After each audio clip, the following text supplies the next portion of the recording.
સુરેન્દ્રનગરથી સમાચાર કે જ્યાં વઢવાણના સ્મશાનમાં લાકડાઓનો અભાવ જોવા મળી રહ્યો છે। મહાનગરપાલિકા બન્યા બાદ પણ સ્મશાનમાં લાકડા નથી, જ્યાં સ્મશાન સંચાલકોએ મહાનગરપાલિકા કમિશનરને આ અંગે એક પત્ર લખ્યો।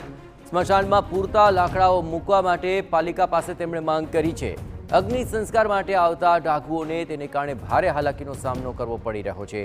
તાત્કાલિક ધોરણે લાકડાઓની વ્યવસ્થા કરવા તેમણે માંગ કરી છે।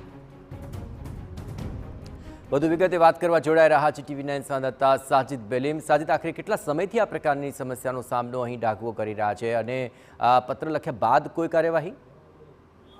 જી જયેશ, જો વાત કરવામાં આવે તો સુરેન્દ્રનગર મહાનગરપાલિકા હસ્તક 3 થી 4 સ્મશાન આવે છે। જે વઢવાણ સ્મશાન છે, જે જોરાવનગર સ્મશાન છે અને સુરેન્દ્રનગરનું સ્મશાન છે, તે આ સ્મશાનની અંદર લાકડાની ઘણા ટાઈમથી ખોટ હોય ને લાકડા ન હોવાથી લીધે જે ડાઘુઓ છે તે અંતિમ સંસ્કાર કરવા આવતા હોય છે તે હાલાકી અનુભવતા હોય છે। ત્યારે જો વાત કરવામાં આવે તો જ્યારે લાકડા ન હોવાના લીધે જ્યારે આ ડાઘુઓ છે તેને લાકડા વેચાતા લઈને આવવા પડે છે। ત્યારે આ જે સ્મશાનના સંચાલકો છે, ક્લાર્કો છે, તેમને પણ પત્ર લખીને કમિશનરને જાણ કરી છે કે અહીંયા લાકડા નથી અને આ લાકડાની વ્યવસ્થા કરવામાં આવે। ત્યારે આ ગંભીર પરિસ્થિતિ ગણી શકાય, કારણ કે જો મરણ પછી પણ જો લોકોને જો આ લાકડા ના મળતા હોય ને અંતિમ સંસ્કારમાં તકલીફ પડતી હોય, જેથી કરીને આજે મહાનગરપાલિકાનું તંત્ર છે તેની ઉપર તો હાલ લોકો ફિટકાર વરસાવી રહ્યા છે। જો વાત કરવામાં આવે તો હાલ પણ લાકડા નથી અને લોકો જે છે તે ઘરેથી કે બજારમાંથી વેચાતા લઈ અને લાકડા લઈ જઈ અને અંતિમ સંસ્કાર કરી રહ્યા છે। જી બિલકુલ સાજી, તમામ ગતિવિધિઓ પર આપ નજર રાખતા રહેજો। તો હવે માંગ તો કરવામાં આવી છે મહાનગરપાલિકા પાસે,